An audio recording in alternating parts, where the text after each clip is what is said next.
Geek Patrol and our microphones don't have a stun setting. Today we're joining you from a job fair on Narkina 5 where they're looking to fill 5,000 positions immediately. There's no information here on the pay rate or anything. No. You're a jerk. I am not working without shoes. Shoes are optional. Yeah, I think, they're going to provide uniforms. And, I'm sure they are. I'm going to peel back the curtain for a second. You asked me about that, and I was like, we're not talking about Andor again until after it's over. I have my reasons. Anyway, welcome to Geek Tank Radio, everybody. I really needed that, Joe. Thank you. Yeah. I'm having a bad day. Finally, Brandon came to life on that one, so shocking. Anyway, okay. Guys, okay, it's almost illuminating, yeah. We are a week away from the Memphis Comic and Fantasy Convention, so I'm sorry, folks. You're going to get some updates. We're not going to make the whole show about that. But but however, at least 75%. Yeah, so we are going to definitely be chiming in on that later. Yeah, Brandon and I went and saw Wakanda Forever, the second Black Panther movie. We didn't see it together. We saw it in separate theaters. Honestly, I think it matters, too, because there's different energy. It really does. And I honestly think that if you had been with me for my showing, your feelings might have been different. But we'll get into that later too. We're gonna have a spoiler light discussion because we don't want to ruin it for everybody. But we'll get into that. Even though everybody on YouTube is doing full on spoiler reviews, the movie's been out a day. That's true. Yeah, I mean, but we try to be decent around here. We're gonna be good. So, but Black Panther, the first one, is my favorite Marvel movie. The Batman is my favorite DC movie. But the Black Panther, I can quote that movie by heart. You know my feelings about the original. I do. So anyway, but we have to. It's with a heavy heart. We have to get into our first topic of discussion. Kevin Conroy passed away, the voice of Batman from Batman the Animated Series, most of the video games. Mostly, if you close your eyes and you're thinking of what Batman sounds like, you hear his voice. And unless you're older than Allan, at which point you think Adam West. But yeah. I mean, even Allan hears Kevin Conroy. I hear Kevin Conroy's voice, and he's 312. He's had health. I mean, he's not old. He was 60. He was 66. 60s, but when you saw him in recent appearances, he did look like his health was kind of declining. But he passed away. Boy, it's everybody's talking about it. Though. It really it's hitting home really hard. There've been a couple of major comic book related deaths lately. The most recent before Kevin's was Carlos Pacheco, who. Everybody was spreading his art around, and then we're still in the midst of that when we hear about Kevin Conroy, and of course you think threes, so you're wondering who's next, but you don't want to go to that that level yet. Yeah, well, I mean, Gallagher passed away, but I don't know if I don't know. We'll have to have our own discussion about Gallagher. I mean, we know Gallagher. It's like I used to watch his comedy specials on HBO. A massive Gallagher fan. He dealt in produce, which was one of your favorite things. Yeah, but he had no respect for it. He destroyed it. Allan. I'm sure Allan's hit a pumpkin and a watermelon with a sledgehammer before. Yes, I have. I have actually been on stage doing a version of the Gallagher act 1,000,000 years ago. Yes. Yeah. Well, Gallagher was different, and too many losses to weigh in on. But here at Geek Tank, we definitely have to talk about Kevin Conroy. And the thing is, we were all there when the Batman the Animated Series came out, and what a groundbreaking show! So amazing, and what it still holds up today. How many shows can say that? I mean, it is still just as edgy. And of course, there had been rumblings about the Heir Apparent series that Paul Dini and Bruce Timm and Matt Reeves were working on. Right. It was supposed to be an honorary successor to that. Right. Kevin was supposed to be involved in that, and it's been halted while they try and find a new home because HBO Max sucks. I'm sorry. Warner Bros. Just going to call. I'm just going to be honest. Right, my emotions are raw right now. Yeah. Warner Bros. Discovery. They can just go away somewhere. I don't care. They can go for bankruptcy at this point. But I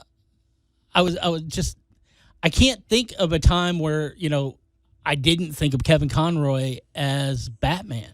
It's just something about it. And it's interesting if you see him doing that voice for 30 years. Yeah. Well, if you see him in interviews, you're like, that doesn't sound like Batman. I mean, voice acting is acting. It's sometimes it's easy to underrate the acting that goes into that, but really all the variations, the difference when he was Bruce Wayne and Batman was very subtle, but definitely noticeable. So. Well, yeah, I'll give you the advice Tom Kenny gave us when he was at the convention years ago.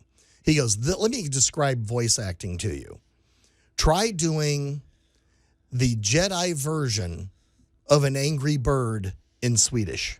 Okay. Yeah, well, which was an actual job he had to do. And I went, yeah. I got to see the difficulty in the minor nuances of, well, one of my favorite scenes was from one of the Batman series where Batman's voice, not Batman, not the animated character, but the voice betrays this tiny little crack of emotion. Mm-hmm. Yeah. But it's not enough that everybody went, oh, Batman's crying. Yeah. And it's not enough that, I mean, it was just barely there, but just enough for you to catch it.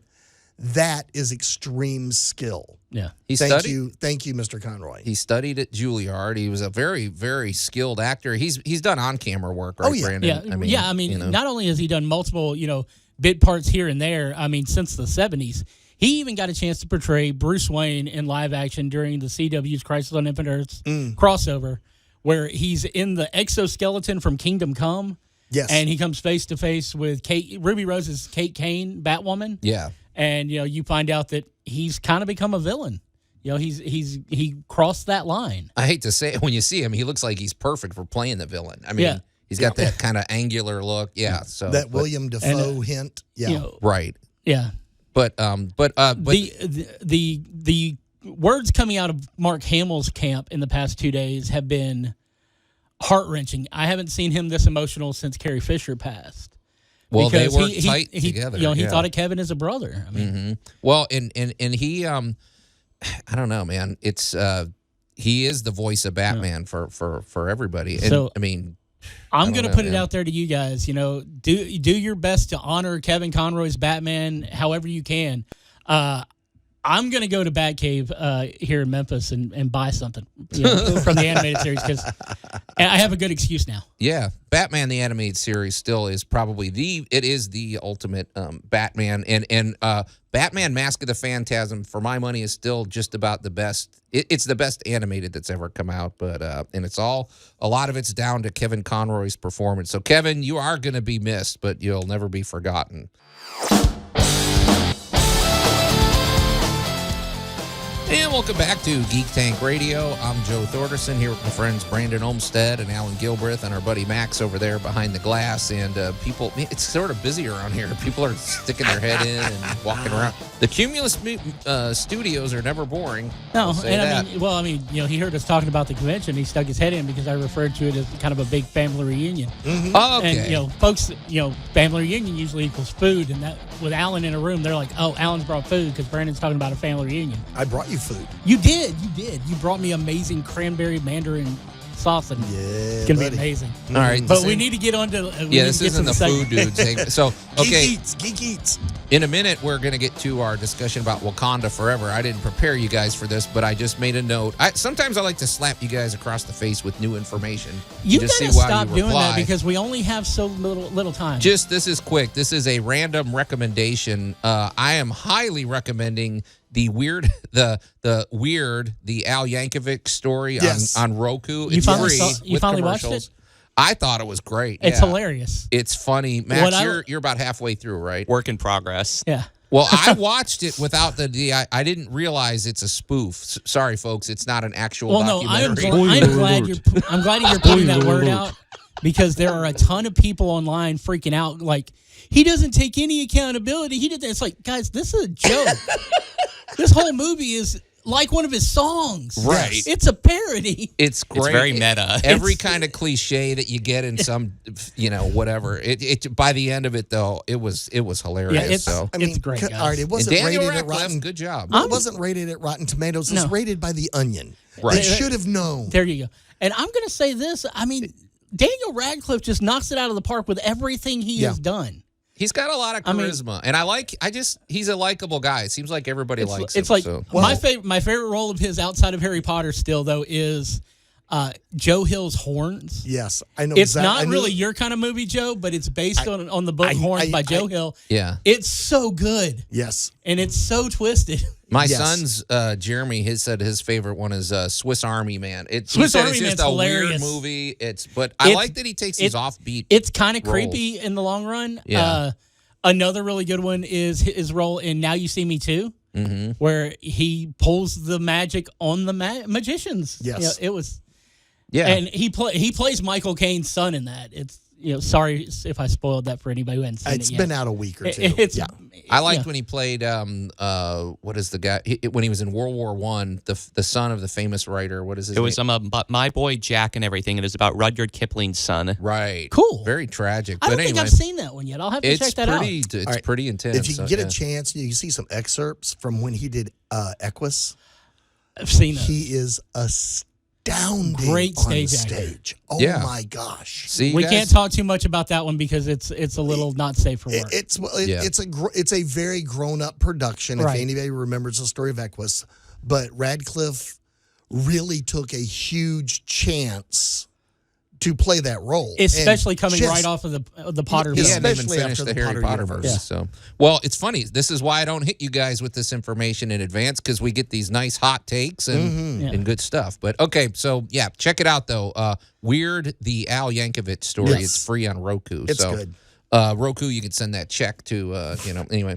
All right. Well, Brandon. Wait, Allan, don't you need to give a check to Joe now? Yeah, he'll get a body check. Okay, so Wakanda Forever comes out. This will be a spoiler light discussion. Brandon and I saw it, and like we said, Black Panther is hands down, like by far. I said at one point it was my favorite superhero movie, but once the Batman came out, I'm like, okay, Well, yeah. they're side by side now. Well, I mean, if you hold the Batman into the superhero universe, I think it's a completely different genre. It's a guy. It's still a guy in a bat suit, but it is a detective noir story, like hard-boiled detective story. Right, but so there was just sort of what do they call it? Lightning in a bottle with Black Panther. It wasn't just the movie. It was the whole conversation around it. It was there was a cultural event. I remember that premiere we went to, Brandon. I mean, it was was cool. I went to a special double feature event for Wakanda Forever. Black Panther, Wakanda Forever. 5.5 hours of sitting in a theater, which is not the most comfortable thing in the world. But I will tell you, I bought the giant drink, and when I went to leave at the end of Wakanda Forever, there was maybe an eighth of that missing. Yeah. Wow. I literally did not drink anything because I didn't want to get up. You didn't want to. Yeah. Yeah. Okay. And I will say this, and I think it's because of the fact that I just got a chance to see Black Panther, the first one again, on the big screen, like within an hour of seeing Wakanda Forever. As much as I think Wakanda Forever is an amazing movie, there is something taken away from the fact that we've already been introduced to the world. Okay. Yeah. So we know what Wakanda is like. We know the people. We feel that already. Now we get to see the trauma, the loss, and this movie plays like the mind of someone who's going through a traumatic event. They're going through the stages of grief, and that leads to the movie, as Joe has pointed out off air, being disjointed. Yeah, I've thought about it ever since you said that. I hate to say it, it didn't do anything for me, and it's weird that I could love the first installment so much and I didn't hate the movie, but it did. I wasn't feeling anything. What I felt was they were going through the paces. It's like I predicted just about everything that was going to happen because it seemed like it was part of the Marvel formula, which to me is getting a little stale. I should say the Phase 4 formula. I mean, well, I just feel it feels very, I don't know what. Well, one of the things that predictable. And I mean, I know we're running out of time in this segment. We'll pick it back up in the next segment. Yeah. And this is something that's run, like you said, has run through Phase 4. The whole phase has been very disjointed because it's dealing with like human trauma through a superhero lens in every one we've seen, every one of the movies we've seen connected to this. Yeah. The only thing I'm wondering, though, I mentioned this to you guys before, is I saw Doctor Strange, the Multiverse of Madness at the theater, And in my opinion, it was okay, but it didn't do much for me. And then I watched it a second time, and I actually really enjoyed it the second time, which has never really happened to me with a movie. I don't know why. I wonder if I'll have the same experience with this, but it's usually the reverse. It may be because of the fact that now that you've seen it, the jarringness of the way it jumps around, the way the emotion is like a full-on roller coaster going in reverse. Yeah. So now that you're past that emotional shock or that mental shock, you'll be able to enjoy it next time. Okay, but we'll wrap up our thoughts about that, and we'll talk about the Memphis Comic and Fantasy Convention when we come back here on Geek Tank Radio.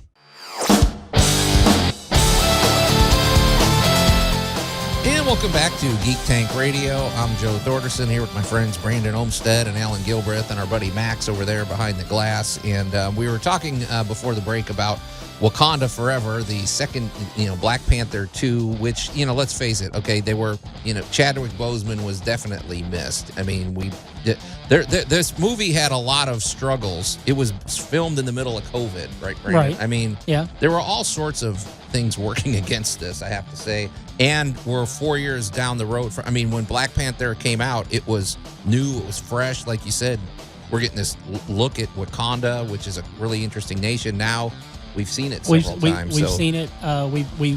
We feel at home. I'm gonna make a hot take right here, and I might get blasted for it. Go ahead. I think what we just got in this film could have been a 6-episode miniseries on Disney Plus, which would have set up the second Black Panther movie. Huh. Okay, I think I can go with you. I think that way we could have gotten enough time with each one of those characters so we saw their journey. Okay, boom. Brent, you know what? It's been bugging me. Why this? Okay, I couldn't articulate why the movie's bugging me, but now that you're saying that, as much as it's almost 3 hours long, it doesn't give you the points you need to really get into the mindset of those characters. Here's what I told Brandon because we talked right after I watched it, as I recall, because and I said, okay, I felt like the characters didn't earn their moments. Like when Shuri shows up, spoiler folks, as Black Panther, I'm like, I don't the moments. What's the young girl, the genius? Oh, Riri Williams, Ironheart. Riri Williams. I want to flesh her out a little bit. Yeah. I agree. And a 6-part miniseries would have been great. She is getting her own Disney Plus series, right? Which I think is going along the lines of inserting her into what will be the Young Avengers, because she's new Iron Man. It to me, it's like you've got Disney Plus. You've got this great platform, and where is it written that everything has to be a trilogy? Why? I wish we would get away from that thing. It seems like you have a successful movie, you have to have a sequel. Well, why? Where's that written? Black Panther could just be its own standalone movie, in my opinion, and I'd be totally cool with that. I don't care, but I don't know. That's a very good point, Brandon. I think that's it. It didn't get a chance to. It sort of shoehorned in a lot of things, and it was working against a lot of the things. Like we didn't have Chadwick Boseman. He was hugely missed in this. So, and honestly, the Everett K. Ross stuff could have been left out completely. Right, he added nothing to the story. All it does is sets up Secret Wars or Secret Invasion and Thunderbolts. Exactly. So. Okay, so let me ask you a question then. Okay, since we're kind of throwing this out there. Okay, of what do you think the series that we're using on the Disney Plus are doing to the movies? They are the ultimate preparation supplemental material. You know when you've got a big movie coming out, a lot of times you'll find they'll drop on YouTube a featurette, so you learn about a new character. We didn't really get that for Riri Williams here, but if we had gotten a Disney Plus series, you can do all that stuff within the narrative without having to give away the behind the scenes secrets and some of the spoilers. Yeah. Okay. I feel that if Wakanda Forever had been a series, which there was talk about a series between the two movies, we even talked about it once. And there's still talk that there's going to be a Wakanda based series as it is, and I'm hoping it's King M'Baku. Yeah, that's awesome. That's another little bit of a spoiler, guys, but totally it's what's going on. Totally down. But I really think that you could have built up this storyline, because this story that we see, which is literally Shuri coming to terms with the fact that she could not save her brother. Right. And then she turns away from tradition even more so in the year that we jump right there at the beginning. Right. She has become fully immersed in new tech, she when Queen Ramonda takes her out to the water to burn their ceremonial funeral gear, and she won't do hers because tradition it means nothing to her at this point. But the Queen tells her that when she was out there before and she was searching for T'Challa on the ancestral plane, she could feel his hand on her shoulder. Right. And of course Shuri's telling, no, that's just what your mind created for you to deal with. Which that's how we deal with trauma. Right. In our own traditional ways. Everybody deals with grief differently, and Shuri kind of retreated. And then when we have another major death in the midst of the movie, which I'm not going to give away right now. Yeah. Shuri goes full on vengeance. Right. And, as Joe has said, she finally takes up the mantle of the Black Panther, but not out of the nobleness or out of lineage. Right. But out of revenge. Yeah. Right.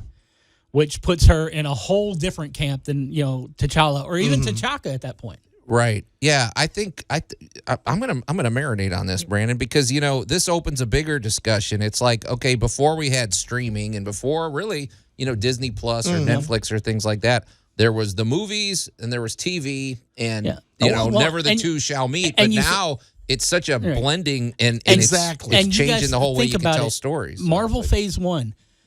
That whole build-up to Avengers. Multiple movies where you learned everything you needed to know about these characters going into the first Avengers movie. Yeah. Right. That right there, of course, that movie alone sets up for bigger things later on. But we got full-on introductions to these characters before they threw you into the ensemble movie. Unlike with DC, where it's like, all right, you guys know Superman, you guys know Batman. Hey, look, here's our new Wonder Woman, Justice League. Yeah. Which is... Could have worked, but kind of didn't. Right. Yeah. I think maybe that's what we're dealing with here is we're still in a transitional phase where the model no longer has to be. We're doing three WandaVision gave us Doctor Strange and the Multiverse of Madness. Loki gave us No Way Home and Quantumania, which is coming up in February. Right. These series have given us the on-ramp to the movies, except for here. Yeah. Okay. That's a very good quote. Max, write that one down. That's good. Yeah.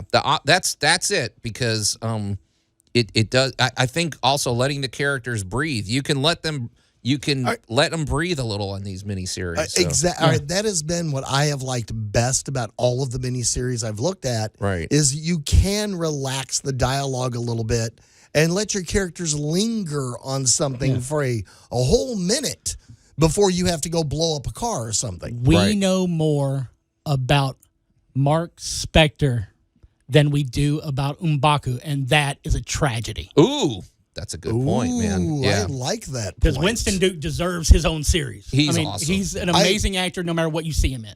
Yeah. Indeed. No, that's great. Okay, gosh, this has been very therapeutic, Brandon. Thank you, because it was bugging me. I couldn't figure out what was wrong, but now You're we've welcome seen the in the light. invoices in the mail. All right, man, you're listening. See, that's what we do here on Geek Tank Radio. We clarify and elevate. We'll see you when we come back. And welcome back to Geek Tank Radio. I'm Joe Thorderson here with my friends Brandon Olmsted and Allan Gilbreth and our buddy Max over there behind the glass. And we've kind of ran the spectrum today. We've talked about the passing of Kevin Conroy. We've recommended some of the work of Daniel Radcliff. We talked about Black Panther 2, Wakanda Forever, but now we're going to jump into what we do best here, which is self-promotion and shameless plugs. Hey, we're a week away from the Memphis Comic and Fantasy Convention, so actually, I mean, my gosh. Actually, you think about it, in a week, we will be wrapping up the Memphis Comic and Fantasy Convention. That's a good point. We are, days away? Hours away, really. You could start the stop clock. But Joe's sleeplessness begins now. It's funny. Joe's you know what, though? Allan, I'm sleeping great these days. I got to be honest. Brandon looks like he's been run through a dustbuster. Oh, that's because I worked last night. I think 12, you could say 12 or 13 years, however you want to calculate it, of experience is really paying off. There's a lot of things that, yes, Allan, back in the day I would be stressing about, but they're already done. My punch list is down to nothing. Usually at this point, I've got 800 things I've got to do. His punch list right now is sweeping up things right now. He needs to load up to take to the hotel. Yep. Yeah, no, it's because we learned in the past. For example, don't wait till the week before the convention to print up all the badges. Do that a month out or something. Yeah. They're done. Yeah, you know like that you're that. going to need them, and you've already got your artwork. You've had your artwork for months. Just do it. Do it. Just get it out of the way. But, we are bringing back our Lego. Well, we're calling it the Lego Lane right now. It's basically the Lego. We're bringing back video gaming in a big way. I'm excited about that. I actually, having and Allan's seen actually going to even jump into that. Oh my God, the esports thing! Guys, that is like a huge spectator sport. Believe it or not. No, that is amazing it. to watch professionals slam into these games. Because it's going to be even more fun to watch amateurs because they don't have to worry about his regulations. Yeah. So the University of Memphis, if you've heard our past show, the esports team, they're bringing. We're going to have lots of monitors. So, but also you can be a part of the tournament, or you could just come in and play video games casually. So there's going to be a big mix. You can come in Friday night and watch me and filmmaker Josh Mason argue about The Last Jedi. Yeah, what's That'll be that all happening about? Because we've so always showcased that you do got to go to panels. The name of the panel is "It's Not Your Movie." And it's about you came up with that title, didn't you? I did. It's about fan entitlement and franchise missteps. Yes. Because the franchises, they misstep all the time. Yep. But it's not really your place to say you needed to do it differently. Right. You may not agree with what they did, but that's what happened, and they get paid the money. You don't. It's not your movie. Yeah, they forget to And ask also- us sometimes. But Also, it's a partnership, Brandon. We go to the movies. Right, but my biggest... if I buy a product and I slam it against a tree and it breaks, I can't yell at the manufacturer. It's not his fault. Okay. He literally put a warning and said, "Do not slam against tree." Okay. All right, true. that's one example. But panels. But we've our panels run the gamut from things that people love, writers talking about how to get into the business. Our friends from ShadowCon and the SCA talking about King Arthur and Excalibur. What to do with that sword you bought from the convention? We'll have people celebrating. I think it's 60 years of Doctor Who. Yeah, we've got 30 years of Sailor Moon panel. There's one I'm looking forward to. It's something along the lines of the legal liability if Batman really existed. That's that Batman in Reality, which is being Right. run by our friend James Weekly. Who, if you've ever been to one of James's panels, it's not just somebody lecturing to you.